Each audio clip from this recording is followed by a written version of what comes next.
Hello friends, स्वागत है आपका अपने चैनल स्टडी ग्रुप में। इस वीडियो में हम आरो के लिए अति महत्वपूर्ण अनेक शब्दों के लिए एक शब्द देखेंगे। चलिए देखना स्टार्ट करते हैं। जो मोक्ष पाना चाहता है उसे क्या कहते हैं? उसे कहते हैं मुमुक्षु। जो बिना बुलाए आया हो उसे क्या बोलते हैं? अनाहुत। जिसके समान कोई दूसरा ना हो उसे अद्वितीय कहते हैं। जो संसार का संहार करता हो उसे संहारक कहते हैं। जो आदर करने योग्य हो उसे आदरणीय कहते हैं। जो पहले कभी न घटित हुआ हो उसे क्या कहते हैं? अघटित। जहाँ तीन नदियों का मिलन हो उसे क्या कहते हैं? संगम। जिसके पार देखा जा सकता हो, तो देखिए जिसके पार देखा जा सकता है उसको बोलते हैं पारदर्शी, और जिसके पार नहीं देखा जा सकता उसे क्या बोलते हैं? उसे बोलते हैं अपारदर्शी। जिसको ईश्वर पर विश्वास न हो, अब जिसको ईश्वर पर विश्वास नहीं हो कौन है? तो वो है नास्तिक। लेकिन जिसको ईश्वर पर विश्वास होता है उसको क्या बोलते हैं? आस्तिक। जिसने अभी विवाह न किया हो, तो देखिए जिस पुरुष ने विवाह न किया हो उसे क्या बोलेंगे? कुमार बोलेंगे या कुंवारा बोलेंगे। लेकिन वहीं पर जब कोई स्त्री है जिसका विवाह न हुआ हो तो उसे कुमारी बोलेंगे या कुंवारी बोलेंगे। जो वचन या वाणी द्वारा कहा न जा सके, अब देखिए जो वचन या वाणी द्वारा नहीं कहा जा सकता उसे क्या बोलते हैं? अकथनीय। जिसका अनुभव इंद्रियों से न हो, तो इंद्रियों से जिसका अनुभव नहीं होता उसको क्या बोलते हैं? अतीन्द्रिय। घुटनों तक बाँह वाला कौन होता है? अजान बाहु। बिना पलक गिराए हुए अपलक।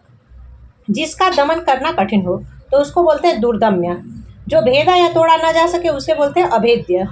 प्रिय वचन बोलने वाली स्त्री, प्रिय वचन बोलने वाली स्त्री को क्या बोलते हैं? प्रियमवदा। जिसके पार न देखा जा सके तो अपारदर्शी।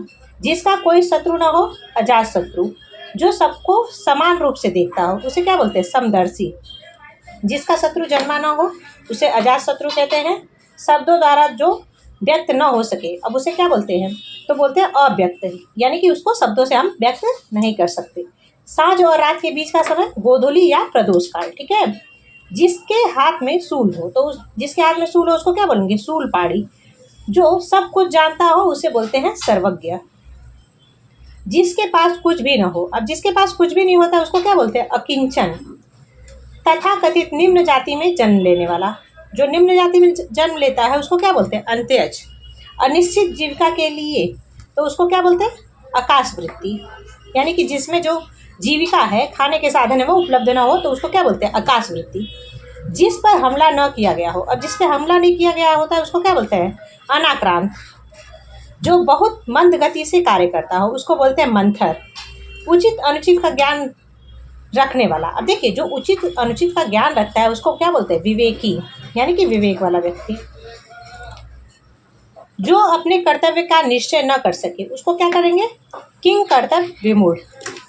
अनेक युगों से चलने आने वाला, तो जो अनेक युगों से चले आ रहा है उसको क्या बोलेंगे? सनातन।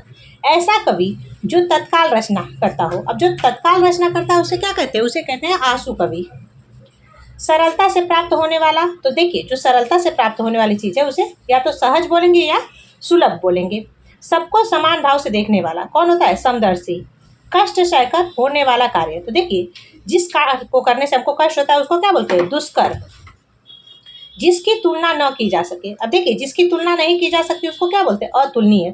जो स्वयं उत्पन्न होने वाला हो उसे बोलेंगे स्वयंभू, यानी कि शिव भगवान, शंकर भगवान। आकाश को चूमने वाला गगनचुंबी। जिसका कोई शत्रु न जन्मा हो अजात शत्रु। जिसने मृत्यु पर विजय पाई हो मृत्युंजय। किए गए उपकार को मानने वाला, अब देखिए जो किए गए उपकार को मानता है वो कौन है? कृतज्ञ है। लेकिन जो नहीं मानता वो कौन होता है? कृतज्ञ। आगे की वीडियो हम कल देखेंगे।